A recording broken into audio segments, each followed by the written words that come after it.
Okay, good afternoon, ladies. How are you doing today?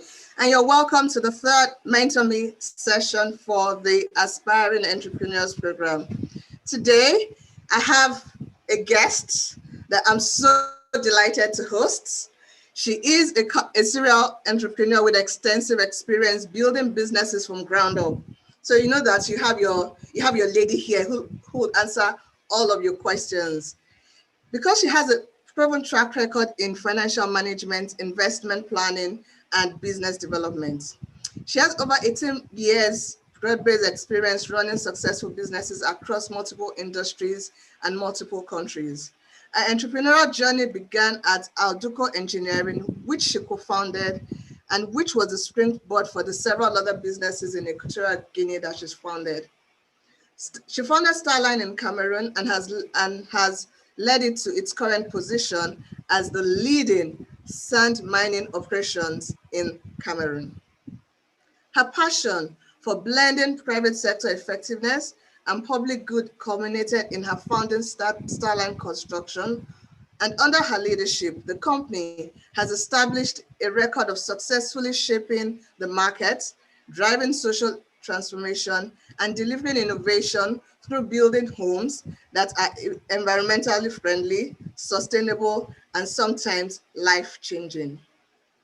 Colette is a qualified chartered accountant, and she has also held other positions of responsibility, such as the commercial attaché with the United Kingdom Trade and Industrial Services. Colette Ndi, you're welcome, and we're excited, we're happy, we're glad, all the adjectives that you can think of. We're really excited to have you on board, and particularly to come share your experience, which I can tell is very rich. I can tell has had its own ups and downs. And so we're here to learn from you, to share in this journey and possibly inspire all of us to also be as great as you are. You're welcome, Colette. Thank you, Kehinde. Thank you so much. I'm happy to be here. This is the first, ladies, so you're getting it raw and unfiltered.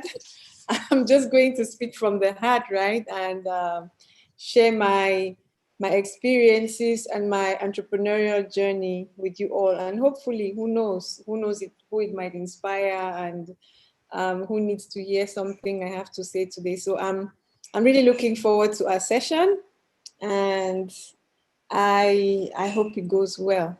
So it will go well. Yeah, Kehinde has said all these things. Let me introduce myself. You know, the normal Colette who is sitting in front of you all. I'm Colette Ndi, as you know. I'm a mom of two girls. My oldest just turned 18 last month, and my youngest is 14. I might not look it, but I'm 44 years old. So yeah, it's no spring chicken here. I was married for 9 years. I separated from my husband in 2010, which is how I moved back to Cameroon. So I'm currently single. And yeah, that's my background, as it were, at the moment. Yeah. Okay, thank you. Thank you for sharing that with us. So what are your hobbies? Let's talk about that. What do you like to do in your private time? When you're not busy making money. Yes, it's been a long time since I indulged in my hobbies, I will not lie, because there's not that much time. But I was a voracious reader when I used to have time. I don't read as much anymore. Now I collect books. I buy about 50 books a year, and maybe I'll read 5. So I hope to get to the point where I get back to my reading. I also have, my work is very male oriented and dominated. So in my spare time, I like to do girly things. I'll go online and find designs and sew them up with my tailor, or I'll make jewelry like what I have. So yeah, those are my hobbies. And I generally really enjoy my own company. So I don't go out much, but I have a group of close friends with whom I spend some time from time to time. That's good. That's interesting to note. Okay, so the question I've always wanted to ask you, and that will be my first question to you. Okay, sure. You started as a nurse. You did some. I mean, you had some education in nurse and probably some practice in nursing, and then you went to accounting, and then you were a commercial attaché with the United Kingdom, and then you now own businesses in construction of all industries, construction. Please just share with us that journey, because I'm not sure I understand it, right? And I'm not sure Okay. I'm even able to understand how you were able to make those are just different facets, and you're able to just marry everything. Please, we want to hear everything. How did that journey start, from a nurse to being a leading construction business owner? Okay, so it's not as complicated as it sounds. If we just go down the trajectory of my life, then we would see how it all comes together. Basically, around the late 90s, a lot of my parents and their contemporaries sent us to the UK to study nursing because they didn't have to pay any fees, and we actually got a bursary to study. And once you completed your nursing degree, you also got a job, waiting for you with a work permit and everything. So you had those three things going for the parents and for everyone. So a lot of my sisters and my contemporaries who went to the UK at the time after high school in Cameroon, we all went straight to do nursing courses for these reasons. But having said that, it was never my desire or my dream to be a nurse. I think it's a vocation. It's not something that really should be thrust on anyone. It should be something you choose. Not something that chooses you. So I had a very hard time um, being a student nurse. I couldn't even really stand the sight of blood too much. So it was tough, and I decided to do my accounting exams because this was like public exams you could do.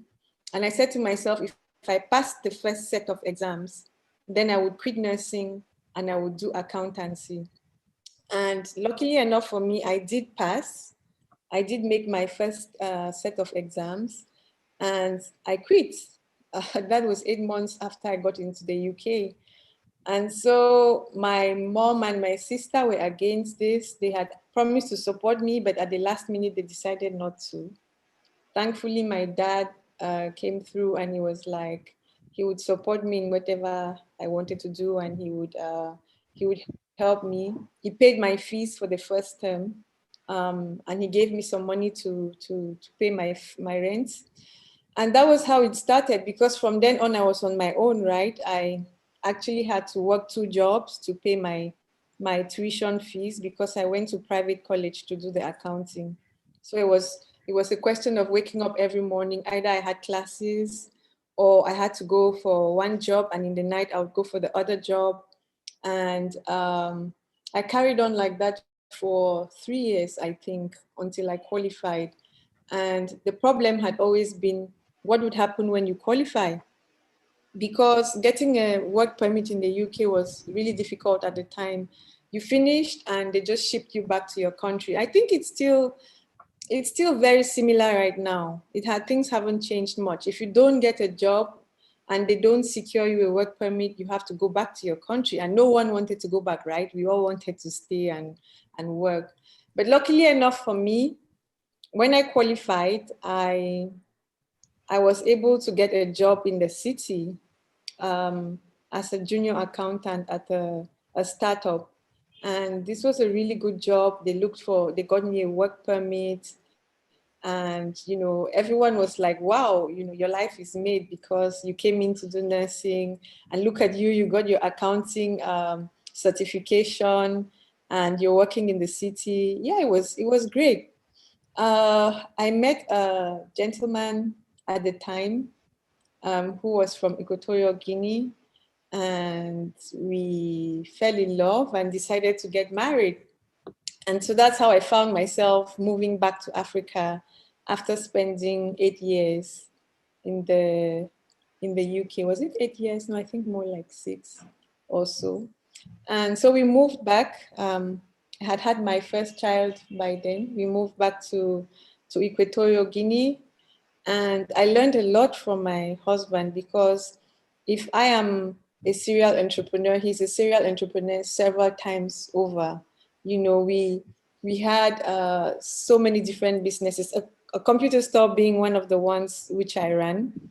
And he always thought big. Like, it was never, oh, let's just have a hole in the shop, a hole in the wall shop selling one or two things. It was, no, who are the big ones? How do we get to get here? You know, we started off always thinking big, like really big. And before you knew it, we had a credit from Kofachi. Kofachi is like a body that certifies businesses in Africa, in the Francophonie Africa. And we were doing volumes of like 300,000 euros, import, export. We were Dell partners. And this was my own side of the business. He was doing oil and gas. He was doing ICT. And what else? There was just a lot of things we were doing. So you begin to see how this journey starts off, you know, and it changes gradually, just as my life, you know, unfolds as well, because I was also a young mom at the time. I met the commercial attaché for the UK, and she was leaving the UK. I had just come in from the UK, and we really got along. Her name was Apple, and she recommended me to be commercial attaché after she left, and that's how I got that role, also reporting to the West African Business Association. Yeah, so I was doing all this as a young mother, but unfortunately, my relationship didn't work out. Like, you know, you do all these things, and your husband and you, it affects your private life. You know, we worked a lot, as you can tell from, you know, just describing how our lives went. We worked a lot, and I got to the point where I felt like there wasn't much balance in our lives. And so the relationship didn't work out, and I had to move to Cameroon. And because I was the one moving, I came back with nothing. So everything we had built in Equatorial Guinea was, you know, gone. I had to start from scratch when I moved back here. And this is where it's interesting, ladies. You know, when you are up against life and you have nothing but yourself to count on, you begin to find solutions to your problems that you didn't realize were ever there. Because at the time, I was running all our bank accounts. I was trying to make sure we were in, you know, all the businesses were going right, money was going to the right places.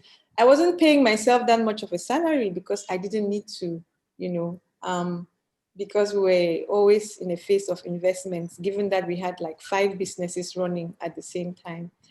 And so I find myself back in Cameroon, starting from scratch with nothing, and sleeping every night and trying to think, how am I going to make it? How am I going to make it work?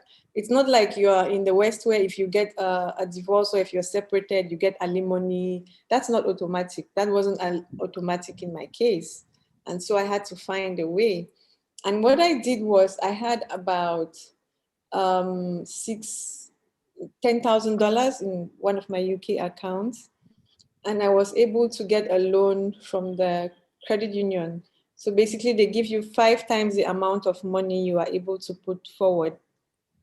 And with this money, I was able to get a loan of, with $10,000, I was able to get like $100,000. And this is how I started the sand mining business. Sand mining business, why? Because my friend in Equatorial Guinea wanted to import sand. They have no freshwater sand in Equatorial Guinea. It's an island. And they were in a huge construction phase, and all the sand was coming from Cameroon, and she needed sand. And so I said to myself, the only way I could make money helping her was to open a sand mining business. And so this $100,000 went to to start this business. And that's how the sand operation started. And it was super tough because we got all the wrong equipment. So you imagine that you've taken your last investment and put it in there, and you have all the wrong equipment. You don't know where to start. So it was not a bed of roses, ladies. It was tough. Like these first few years were tough. It was a study in just resilience. I have two little girls who have a standard of living that I have to really water down. And, I don't think I bought anything new for at least 3 years. It was extremely tough, just trying to figure out how to make things work, how to survive from day to day.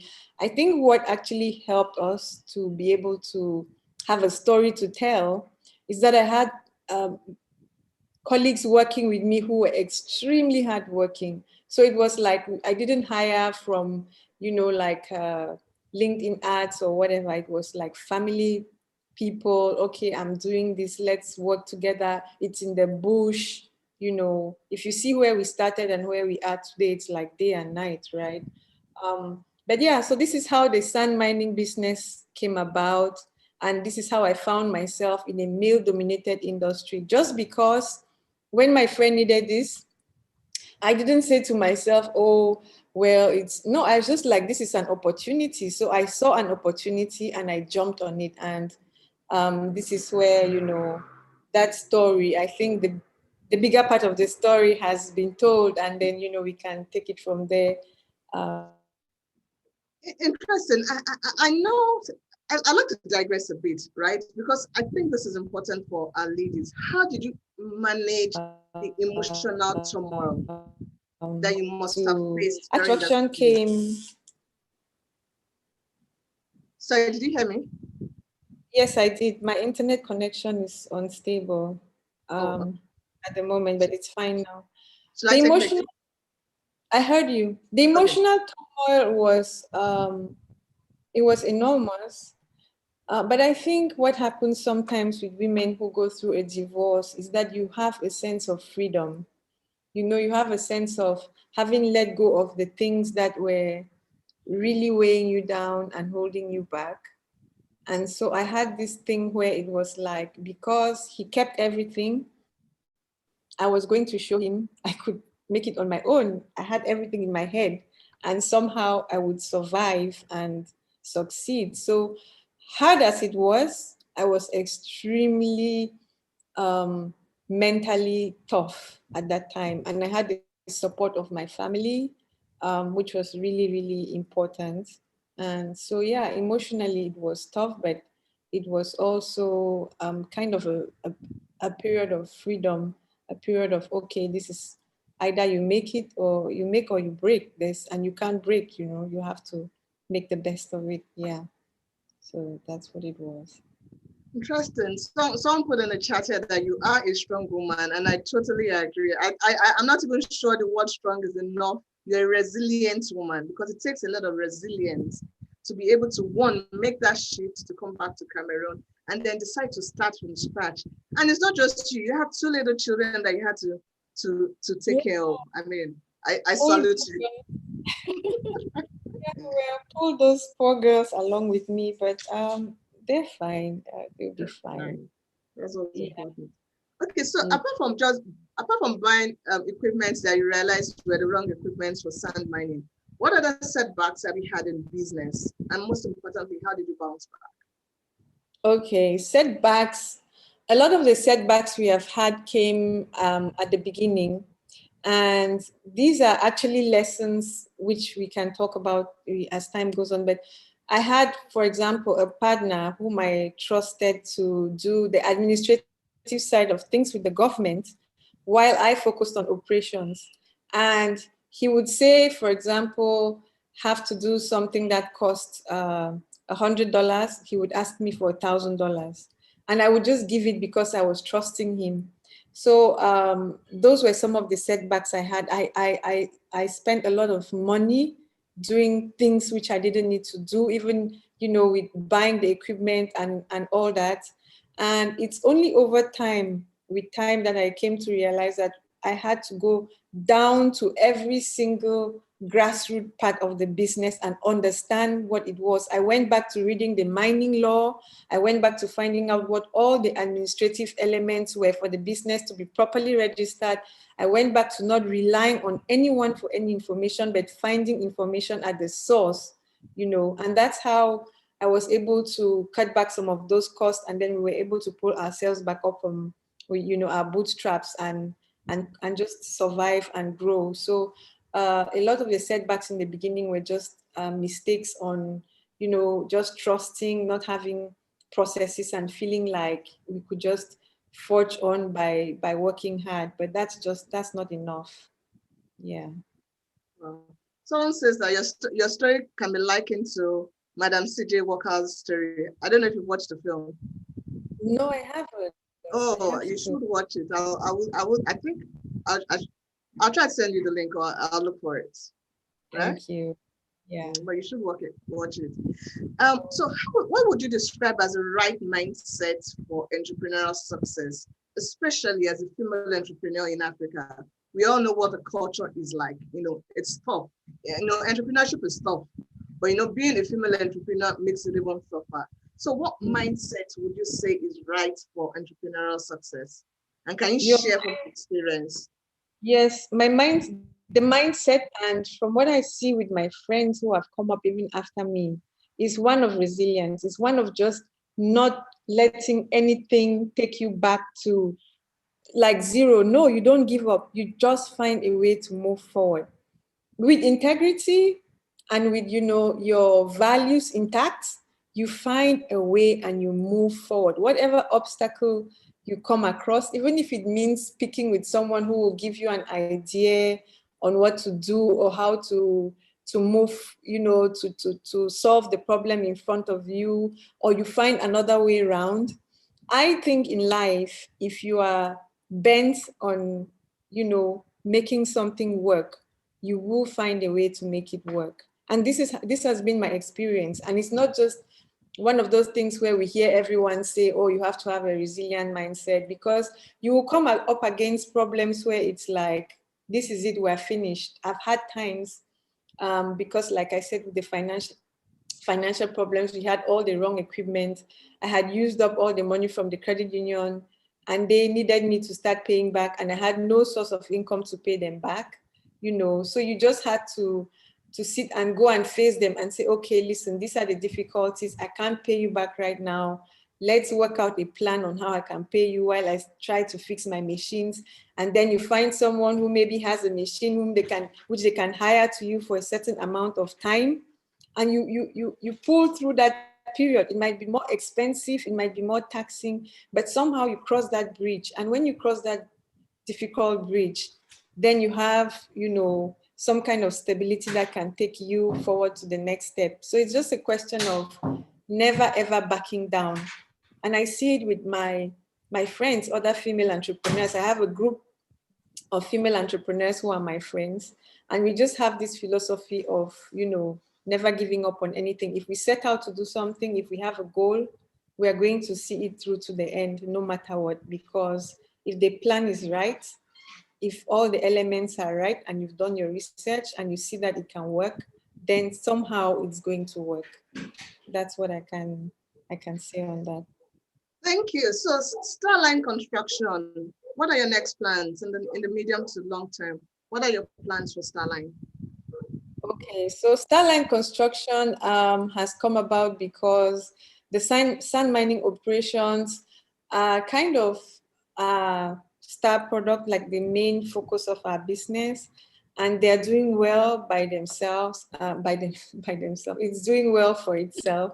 And I just felt like I needed to do something I loved, because at the end of the day, we also have to live, right? We can't just be entrepreneurs and work, and that's your life done. I've been through a lot of strife, and as my spirit wanted to create.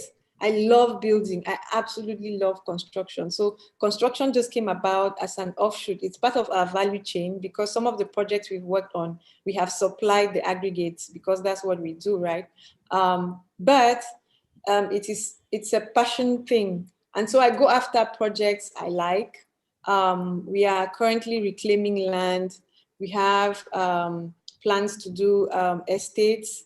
We are also doing charity projects. We have 10 houses we are building at the moment to give back as charity.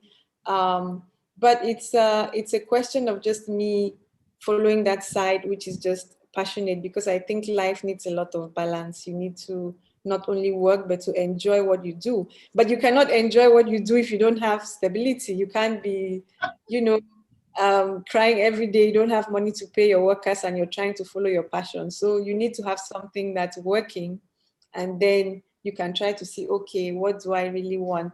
Sand mining doesn't make my soul sing at night. So what do I do that makes me happy, right? So that's how construction is, and how it's, my plans in the future are just to, for the company to keep growing. We've done projects where we've delivered 60 apartments, 40 villas, school. We should be working on the hospital in the dry season.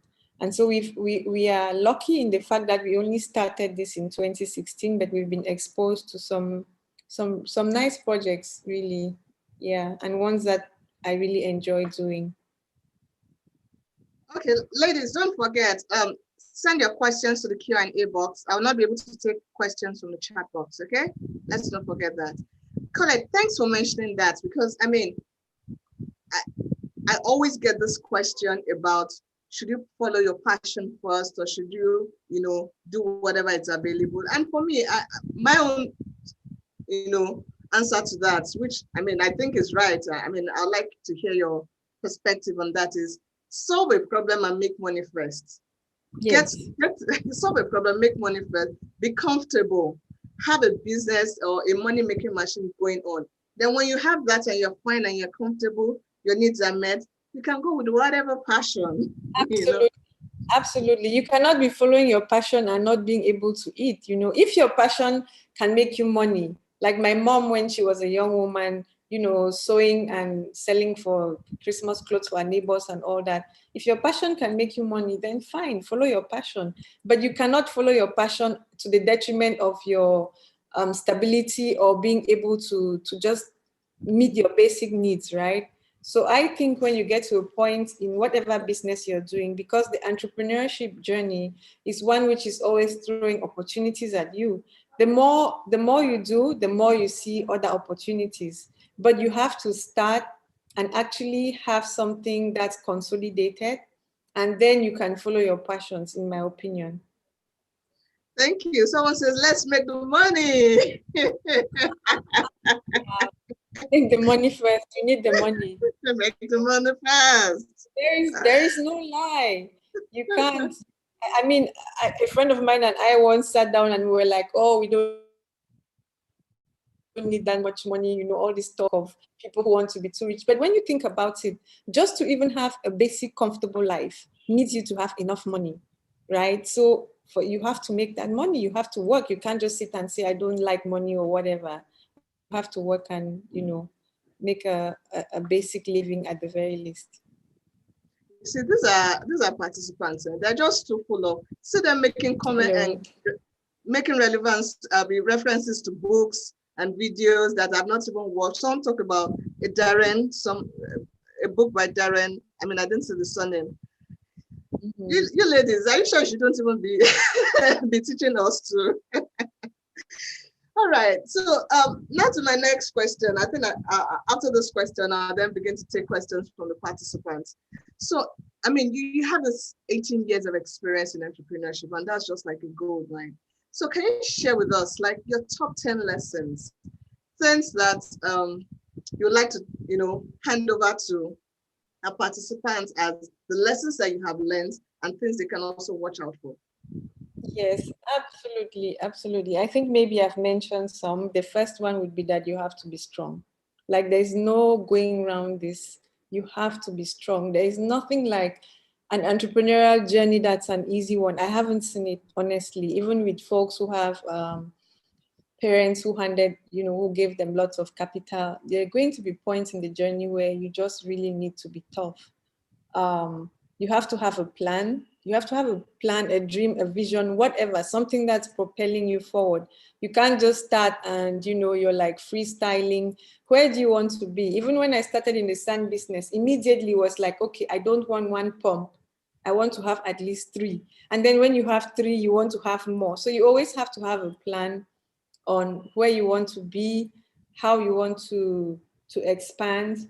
And what I learned from the failure of those equipments, the equipment I got that was the wrong one, is you find people to model. You're not reinventing anything in this world. There's people who have done it before you and done it well.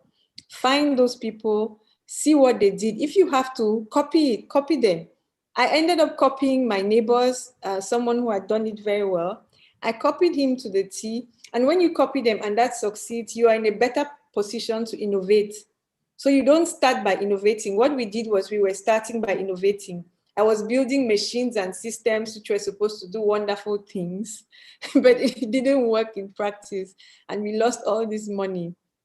But I learned the hard way that I had to just model. And then, later on, now we can innovate. Now we know what needs to change and what we absolutely must do the same, right? We also you have to learn as you go along and perfect your systems. I guess that's what I'm saying. You eventually have to have good administrative systems, like good records. What records should you be keeping? What should you be tracking? What should you make sure never goes wrong, never goes run short in any business? So you have good admin systems. You have to save, you have to save money. And I think growing organically is really, really is very good for any business, because if you can't do that, you get to the point where you need to speak with a bank, then they'll take you more seriously, because they see the cash flow, they see the stability. And so when your business is making money, separate your finances from those of the businesses. Have your finances separate. Don't do with your business like it's your cash pot. Pay yourself a salary if you must, or don't take a salary in the beginning if you have to. But have very clear financial systems. You have to look for bigger opportunities with time, like diversify after a while, especially in Africa. This is very important. 2019, I think, we have a civil war. We have a civil war in Cameroon, and construction side of the business had a really bad time. No, sorry, the sand mining. And the construction was what carried us through. So even though construction was still pretty new and everything, it carried us through. If we hadn't had that, we probably would have died at that time. So maybe that's one of the things I should have mentioned as one of the big challenges we had. And I think you have to have the right people working for you. That's extremely important. You have to choose the right people.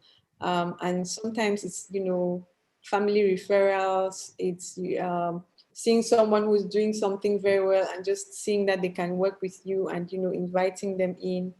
And last but not least, I would say you have to make God the CEO of your business. I have had all kinds of problems.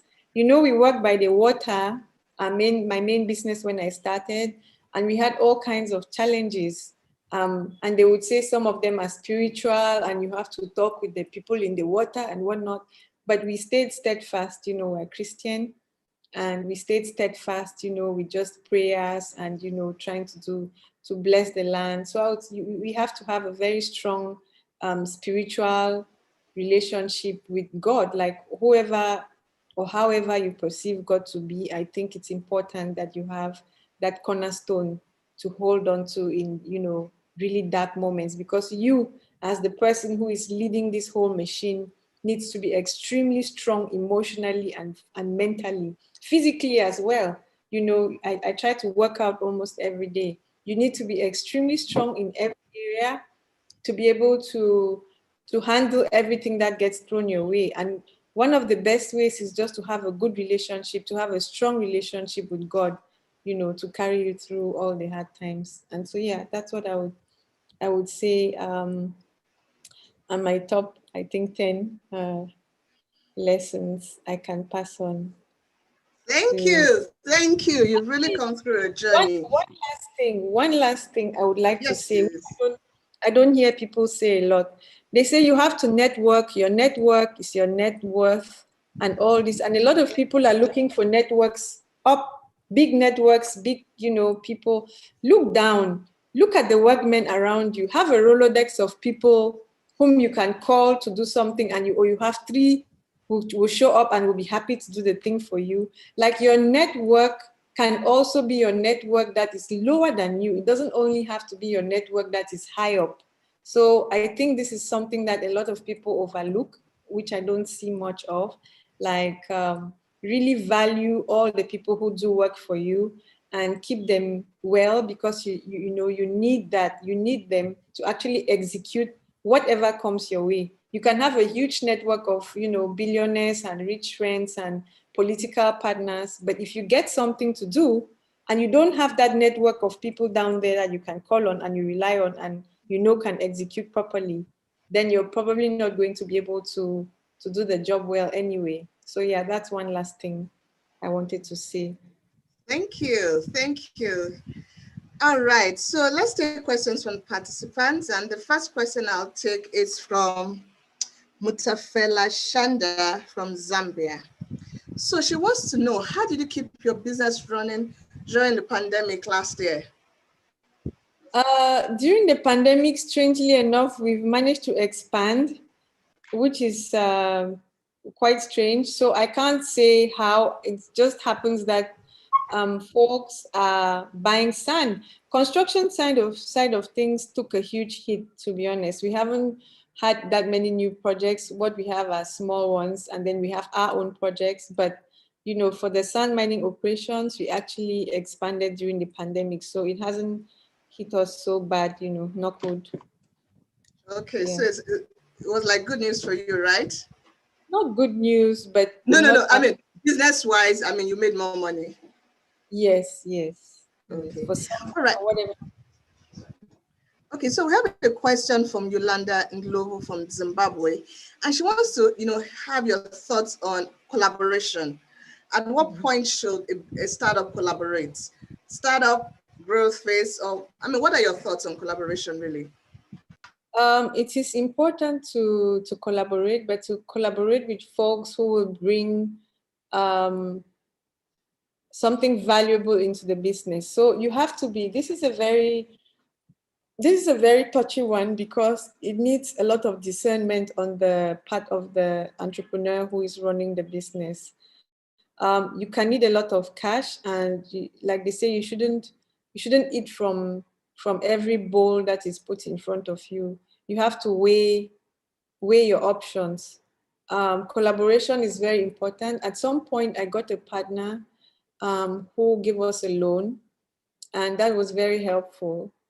But it was not just, so you'd see, I've had 2 kinds of partners. I had the one who was duping me, and that was when the business was young and I was naive. I actually thought I knew it all, but I didn't, which made me to be more aware of what I needed in a partner if I had to get one. So collaboration is important, but I would say it should only come at the point where you yourself understand what the business is about. You have started to make some kind of money. You feel more comfortable in where it can go. At that point, you stand a better chance of negotiating with someone who wants to come into your business. If at all you want someone else to come in, or you want to be the sole owner, you don't want to negotiate from a point of weakness, right? So you try as much as possible to do what you can to get it to a certain level before you start speaking with possible partners. Thank you. So Evelyn from Kenya says, when it comes to raising funds to starting or expanding a business, what other avenues can one explore outside bank loans and savings? What are your thoughts on this? Raising funds is always the big issue with us in Africa, right? Like, it's the $1 million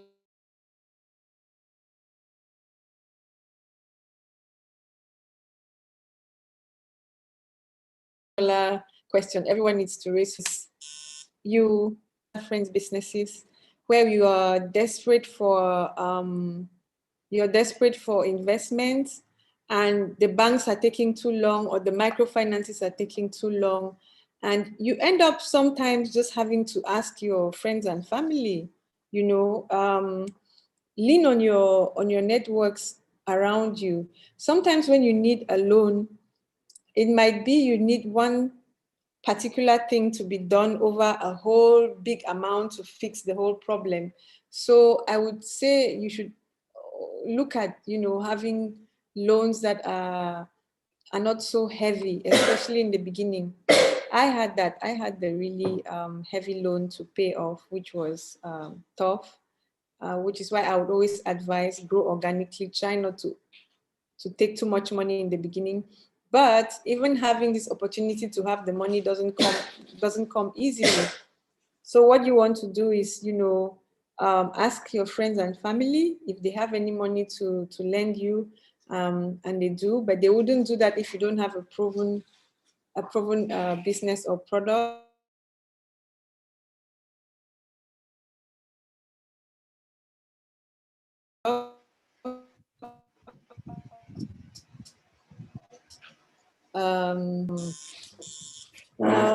It's a tough one. It's a tough one. You in Africa generally you need to prove yourself, and then folks can look at you to give you money. But before that, no one is really giving you money except it's your relatives. To be honest, yeah. Okay, so go ahead. Go ahead, please. No, I was going to say there's no magic pill. There's no angel investors handing out investments anywhere. That's a myth. And there's no one coming to save you. That I had to say as well. No one is coming to save you. No rich boyfriend, no rich husband. It's all on you to try as much as possible to see how you can make this business work, saving as much as you can, cutting costs wherever you have to, working with people who are understanding and don't need money immediately. Maybe they have a stake in the business with you, or you're helping them somehow, or they trust you. But all those little things you can do to just move forward. You move forward till you get to the point where you can make some money, and then you prove yourself, and you can start asking for money from the banks or from the microfinance. Microfinance is a good source, but it's expensive. So yeah, I would say there's just no clear and fast answer to where to get investment capital. Okay, so I have two questions. Interestingly, the two questions are coming from people from the same country, and the questions are similar, right?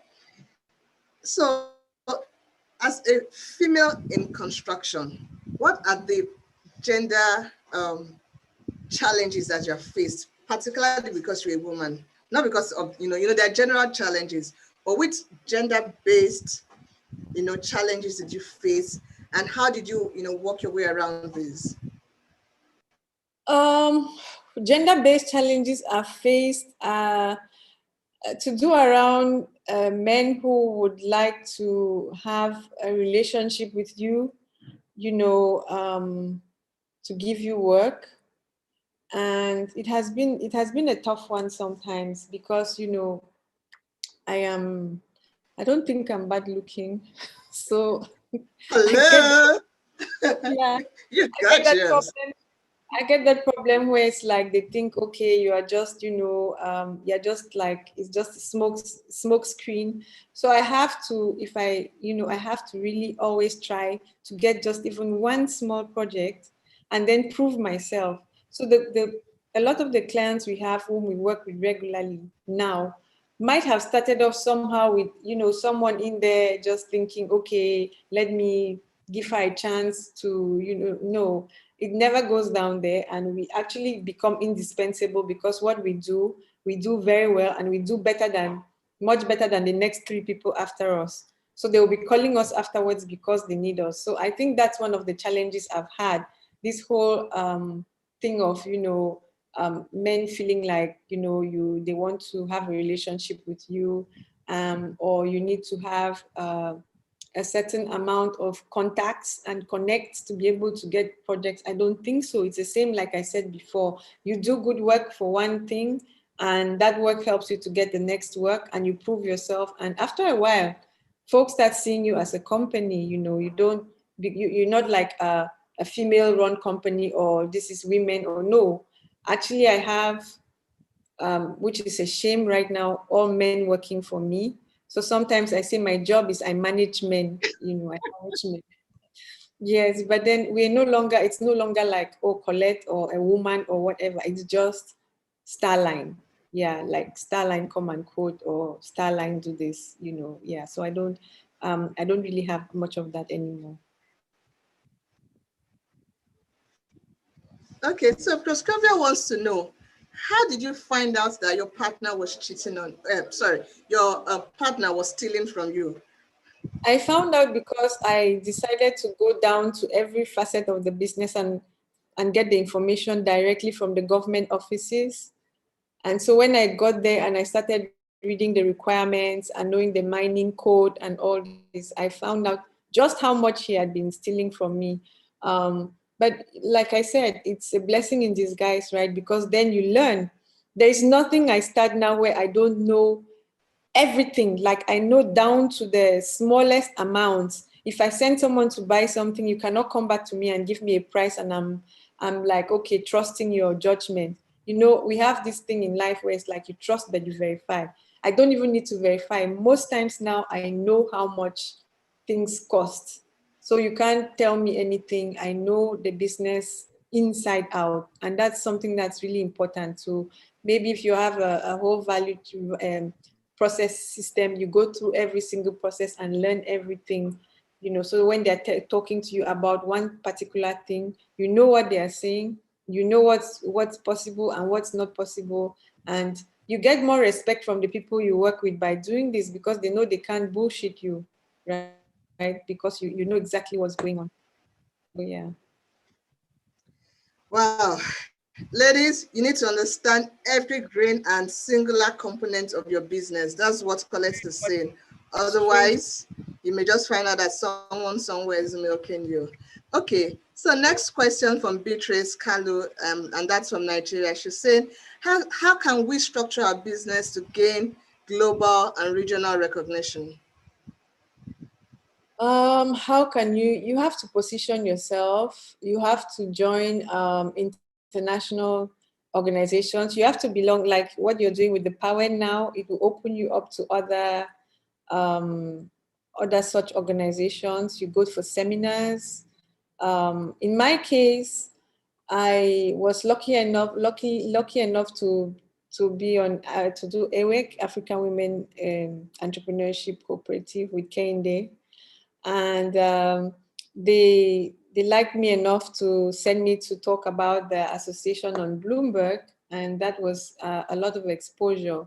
So some of this you just have to do by putting yourself out there, like Shelley Lazarus, who is one of my mentors, says, as women, we have to learn to put ourselves out there. It's very counterintuitive. Up until now, for me, I find it hard to update my LinkedIn profile. I tried with Twitter for a while, but then we really have to do our best to put ourselves out there. And the more you put yourself out there, the more you will find the people who are affiliated to you or who need your kind of services. And that's how you build your network wider and wider. And you can end up working in other countries, Pan-Africanly or globally.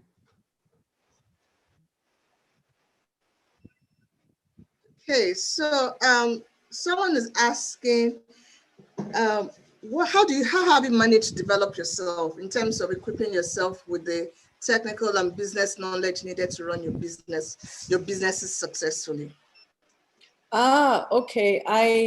I do a lot of on the job learning. I read a lot of manuals. I actually will myself, like for the first few years of my business, I was there on the field in the morning at 5 a.m. or 6 a.m., seeing all the problems, speaking with the technicians, understanding what was going wrong. So I try to educate myself to keep abreast with, like, for on the construction side of things, new techniques, new technologies. If there's a problem I see that everyone has, I'm trying to research what the best way is to solve that problem, so that we can say, okay, we have come with this solution and we are able to solve this problem.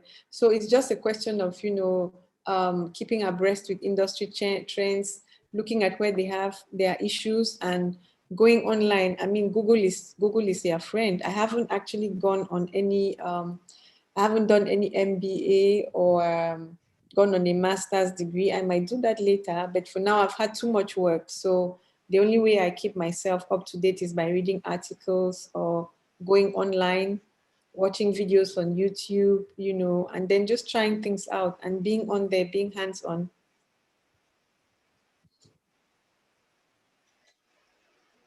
Okay, thank you.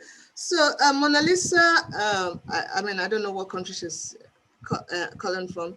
She said, so share your perspective between staying focused on one company and having multiple projects or companies. How do you strike a balance? When do you know which to go for? That's a good question. It's actually very personal because, it's how much can you take on, right? If you can take on a lot, when one of your businesses is stable enough and you feel financially stable enough in that business, then you can start pursuing other opportunities which you see around you. But up until you have that platform of stability, I think it is important to just focus on one thing and make sure it's working properly, and before you start looking anywhere else. And so when you have finished focusing on that thing and your mind is expanded and your horizons is expanded and your opportunities are expanded, then a lot of projects will present themselves and you'll be able to take on whatever you can, minding you that your business is not 100% reliant upon you being there, meaning that you have people and you have systems in place which can take care of the one that is your cash cow or your star business. And now you're looking to develop new things or to diversify because you have the time and the freedom to do so, because you have been freed up a little bit from one thing that was needing all your focus. So thank you, Colette, for that. So now this is a very controversial question. I almost didn't take it, but I'm going to take it anyway, and you can decline to answer it or not. So I like controversial questions. Bring it on. Yeah. Okay. So this person is asking, so you've gotten the experience of navigating from being an entrepreneur as a married person and being an entrepreneur as a single person. Do you think marriage is in any way a distraction to business success or general financial growth?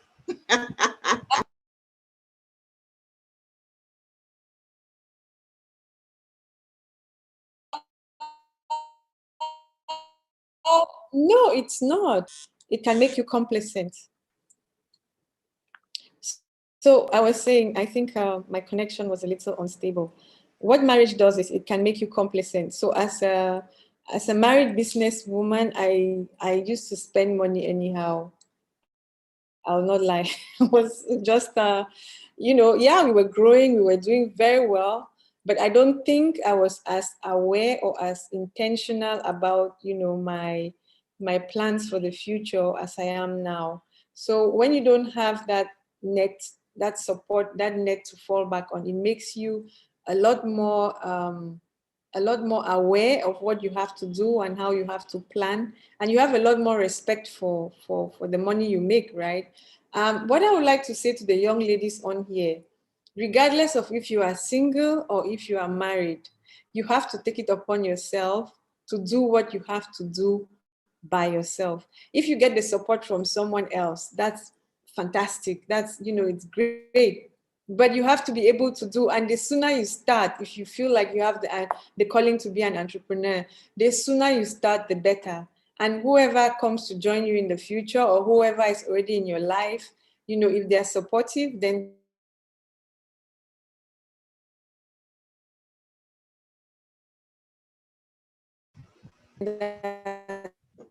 that's fantastic. But never, or someone is, bullet that will make everything work. It's still up to you to make your business work. Because even when I was with my husband, our business was doing the best. We did the computer side, the computer business was the best business.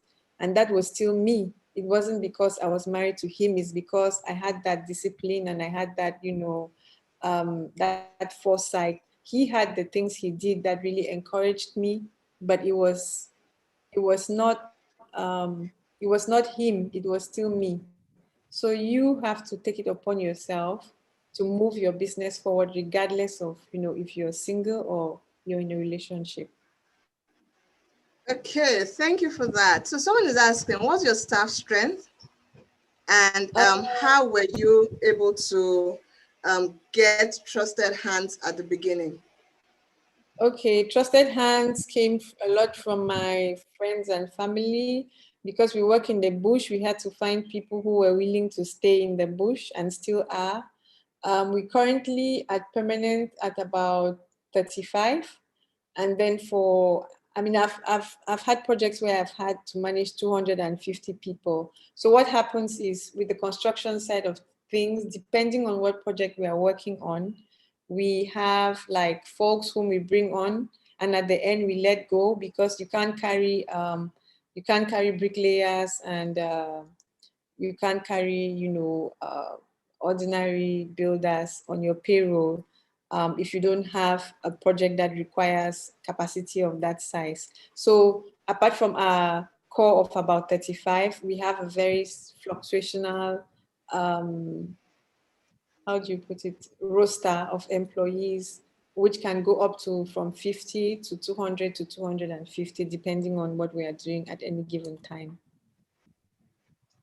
Okay, so Aminata from Qatar says, if you lead this many men, how do you manage conflicts amongst your employees? That's a good question. That's a very good question, actually, because you come to realize that men are just, they're kind of like big babies, to be honest. You have to manage their egos. You have to just talk to them. They are easier than women in the sense that they are more able to listen. Like if you're able to speak reason, and they understand what your reasoning is, and they can see your reason, then they toe the line. But what I also did was I got someone who is very good at managing conflict. He has a way of doing things, because being a woman as well, there are times when I would get really frustrated, because I'm like, these are grown men, why are you trying to behave like the way you're behaving? So I also have him for situations where it needs a little bit more tact, because I can be very direct. He will go in there and he will be the one to kind of handle those situations. So it's not just me. I found that I have a weakness, when they are not really so reasonable. So he goes in those moments. Okay, so someone is asking, are you exploring other African countries? At the moment, no, unfortunately. And my country is really tough, because we don't have a lot of foreign investment coming into Francophonie Africa.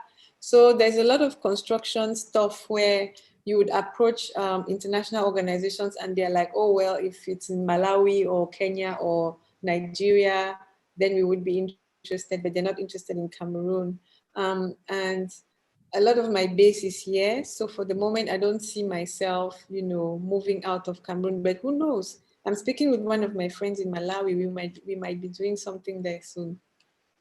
Okay, fantastic. So Lillian from Nigeria is asking that you said something about having entrepreneurs as friends. So her question is, how did you pick your friends? And do you need to diversify since you're doing very well?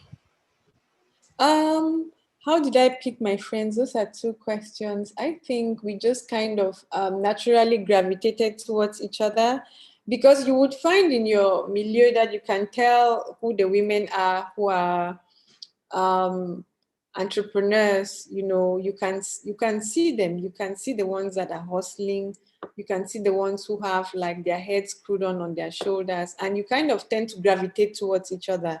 And I think that's how we became this group of friends, because we kind of spoke the same language. If if I was, moaning about something at work, they would understand what I was saying. Unlike my friends who don't have those kind of problems. Their problems is, maybe what party they are attending with their husbands over the weekend. No, these women, they understand where you're coming from with your issues.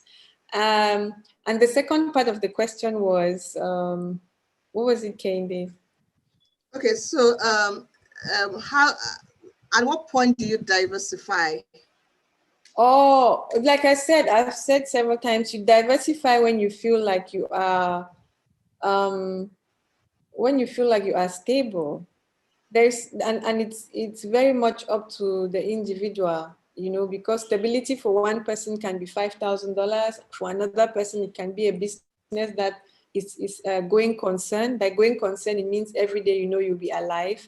Stability for another person can be $100,000. So it just depends on what your idea of stability is. So if you feel stable, then you can go ahead and look around you and be like, okay, what other things can I do? Because the good thing with doing business is that you always tend to spot other opportunities, and so you can then decide, okay, I'm going to pursue this next opportunity, and it just helps you to have a bit of a portfolio of things, so that if something affects one thing, you have something else to fall back on. But not every business necessarily needs diversification. If you have your one business and it's doing extremely well and you're getting all your fulfillment and it's occupying you 100%, you don't need to diversify.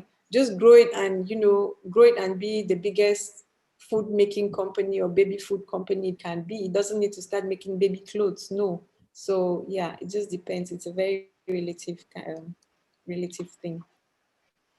Fantastic. So we're taking questions from YouTube now because we have so many questions.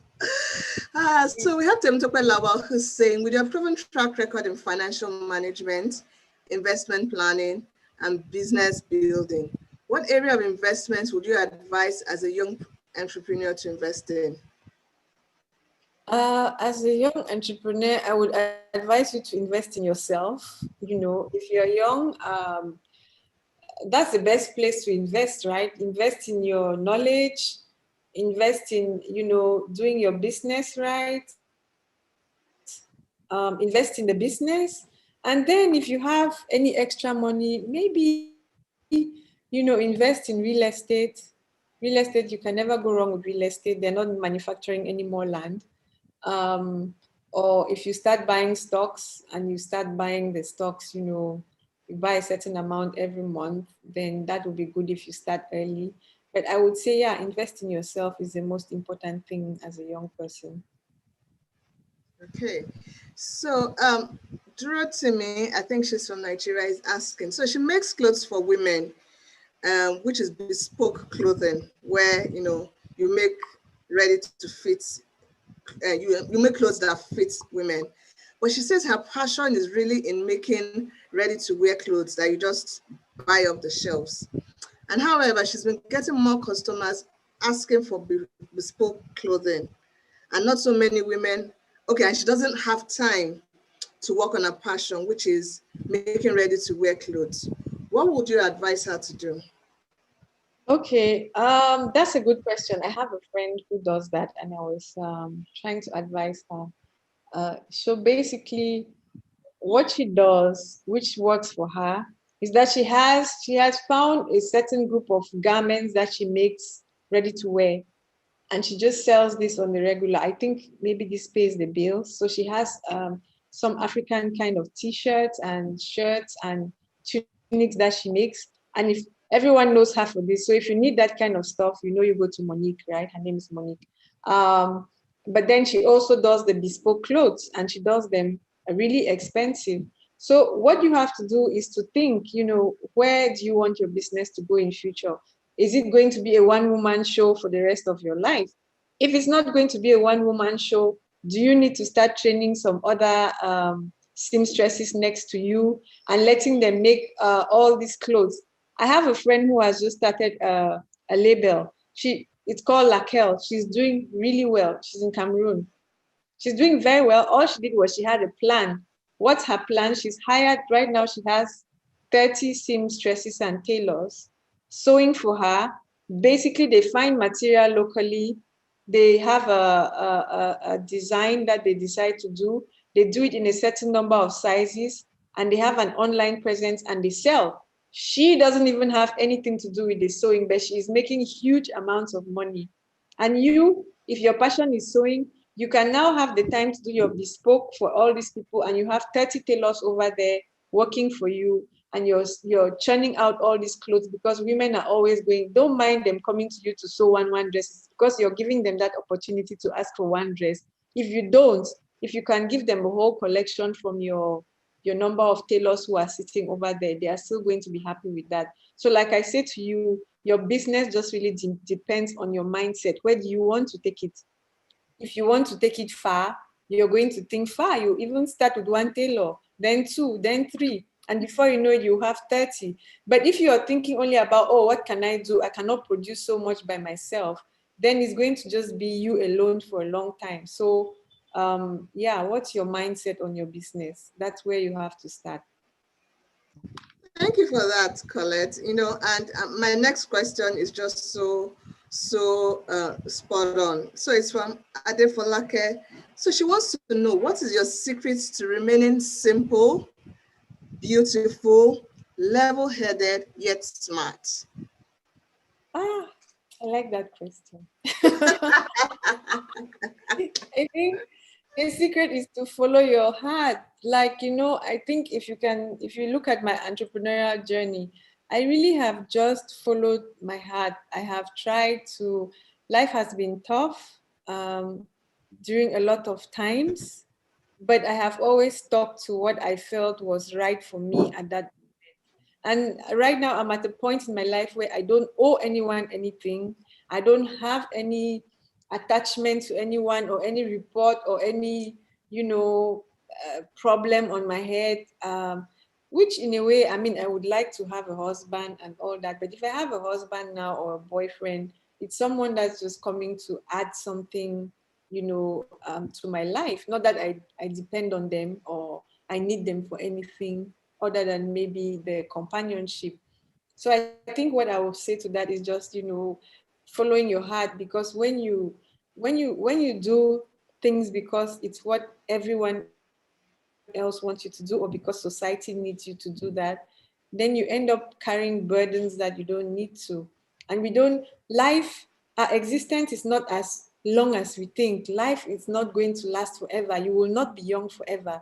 You have to make the most of the time you have, and you have to be happy while you're doing it. Even when I was, broke and divorced, I was really like, that was some of the happiest times of my life, because I felt like I could do so much.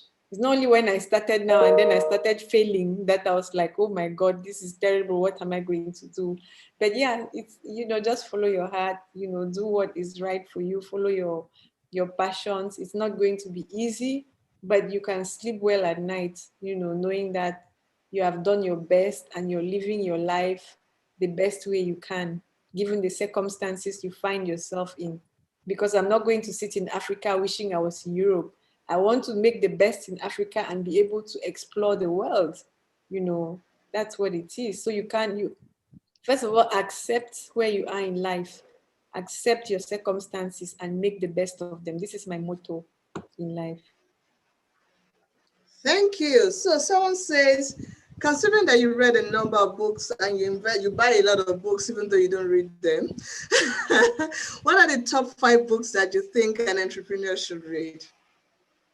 Top 5 books, Think and Grow Rich for sure. I like Tony Robbins, Anthony Robbins. I've read a lot of his books. And, he teaches you how to write your goals. That's something we didn't touch on. You need to be able to write things down on paper. If you have goals, like for the lady who asked about her tailoring business, write your stuff down. What do you want? Sit down and write what you want. Make a plan for a year, 5 years, 10 years. It's very important to have that. So I would say Anthony Robbins. Who else have I like? I like the Enneagram. The Enneagram is a book that helps you to discover yourself, as in who are you, and it takes away that burden. In my case, I'm a 4. and we are very much about being individuals, and I'm the only one. And when I realized that I was a four, it took away that burden of trying to be so individualistic or being the only one doing something. So with Anthony Robbins, The Enneagram, Think and Grow Rich, another book that has shaped me a lot. Which one would I say? Now I'm thinking about books I just liked to read.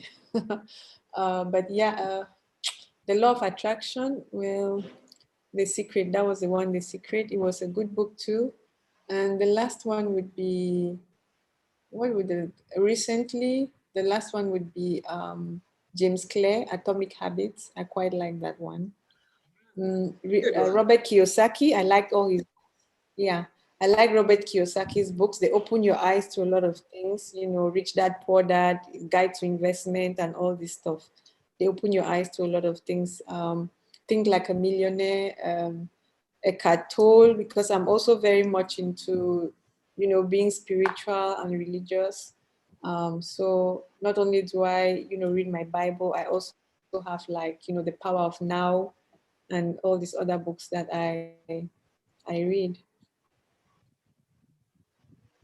Thank you. So we have another question asking, how do you manage quality control in your business? How do you manage quality control? I think for that one, I would say is by managing it yourself to start with. And those are some of the things where they will tell you a business in Africa needs you to be there. Because in the beginning, up until you have processes and systems and people who have been trained to see this, you have to start by actually seeing this yourself and seeing the areas where you have, where the system might be failing or where clients have complained, and then trying to make sure that you can bring in solutions to curtail some of those failures. Okay, so Maslin from Kenya is asking, do you face negativity and opposition from other women? If so, how do you deal with it? I think that's a very interesting question, and it's a good one. I would say I don't really. I have faced negativity and opposition once from a government official who was blocking an expansion we were trying to do. And that has been really more or less the only time. I think it's like with racism, right? I lived in the UK for a long time and I didn't experience racism. But then that might be because of my character. It might be I come across a racist situation and I just say to myself, oh, this person is having a bad day, or maybe they are PMSing. And I don't actually see it as racism. So maybe I have opposition or, bad vibes or whatever sometimes, and I don't actually realize that that is what it is. But yeah, I wouldn't say I've come across much of that, to be honest. Okay, so Amechi Messi from YouTube is asking, as a beautiful woman managing men, how have you managed the issue of advances for men? This is what I touched on before. It's something you're going to come across. Like I have come across a lot. And what I do is I try not to put myself forward all the time. I try not to be the face first sometimes. And then if I do get the advances, I keep it extremely professional from the beginning. I'm not going to agree to your dinner invitations. I'm not going to go down conversations with you that might compromise me. I'm always just steering things very politely back onto the topic and onto, what we are discussing and stuff like that. So it's very much about keeping things professional and having it and being very clear without being crass about what you can do and what you cannot do, and telling somebody very gently, please, you're crossing the line now, So yeah, I think that's how I manage it. And it's not always easy, but you have to have your system that works for you. Yeah. Okay, so we'll take the last round of questions because we need to round up shortly. So Brenda from Tanzania is asking, are you grooming a successor for your business? Or have Uh, you started the process already? I was thinking about this the other day. This is a very good question. I don't see my daughters coming back to run my business.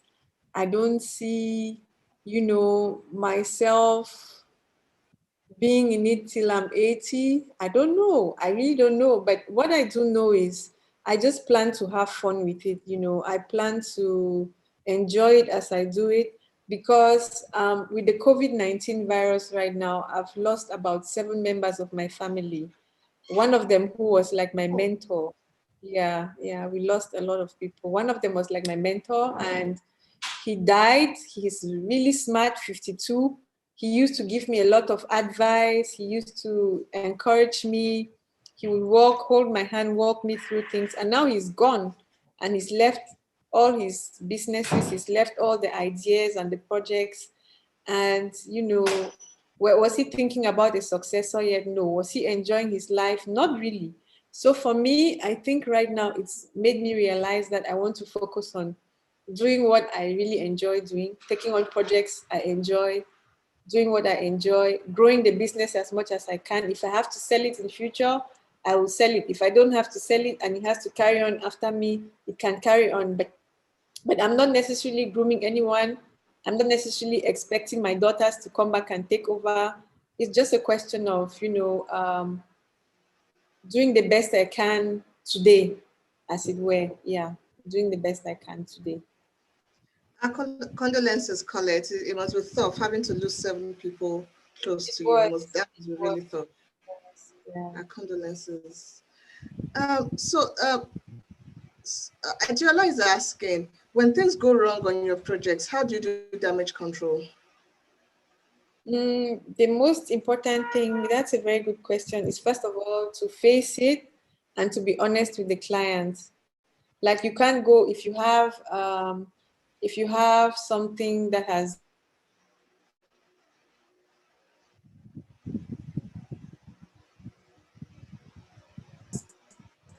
gone wrong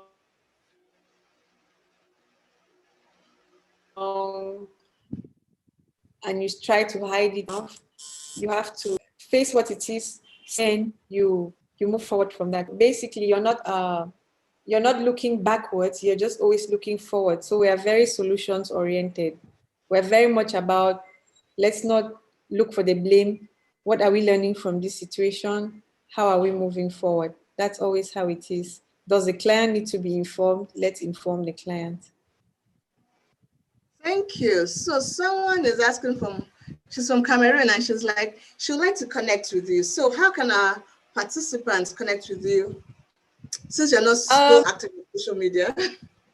I am not, but I am there. I will respond to all messages. I'm on LinkedIn at Colette Ndi. I'm on Twitter. My Twitter, I tried for a while to be, to tweet, and I stopped. So you can find me on LinkedIn, on Twitter. Instagram is private. I'm not on Facebook. And so, yeah, I think it's really LinkedIn is the best place to find me. Yeah. And if he wants to connect, we can always connect on WhatsApp. Okay. All right. So many questions. I think I'm just going to stop the questions now. So what are your parting words for us, Colette? You've been on the hot seat for so long. I think we should we should I allow feel you like go. I've been talking and talking. I really hope I've said something valuable today that someone can take from. I really wish I could see you ladies that I'm speaking with, and it's my prayer that women know just how powerful they are. Like if we put our minds to things, because we are so organized, we can achieve so much. No one should go anywhere thinking, oh my God, this is too big for me. Have the courage to take all those things on that you think are too big for you. It just needs a little bit of courage, and you're going to be amazed at what you can do if you just give yourself the opportunity to try. Just try and just start and see where it takes you. Those will be my parting words. Thank you so much. I don't think we've ever had so many questions come in before and during the question. Trust me, I didn't take up to 10% of the questions. Some questions I didn't take because we have facilitators, other facilitators that would be, that's their subjects area, you know. So I feel there'll be other facilitators. I don't want to bombard you. And also because you need to go make money. I'm sure some construction people are waiting. But thank you, Colette. It's been beautiful. It's been enjoyable. It's been inspiring. I mean, you just need to take a look at the chat box.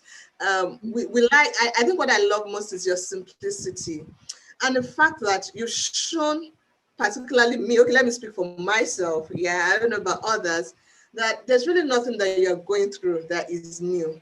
Someone somewhere has gone through that before. And the fact that you have pulled out of it successfully, I think is just mind-blowing. And it's a lesson for us all to say, whatever it is, Colette has told us that we need to be resilient. Go after the money. Go after the money. You can do it. Like, don't wait for anyone. You can do it yourself. Thank you so much, Colette. So ladies, this will be the end of the session today. We will get in touch with you as usual via the social medias and via Telegram and via WhatsApp, and we'll send you emails. Thank you all. Do enjoy the rest of your week. Colette, thank you. My regards to your lovely daughters. And to Josephine, right? I think that's her name, Josephine.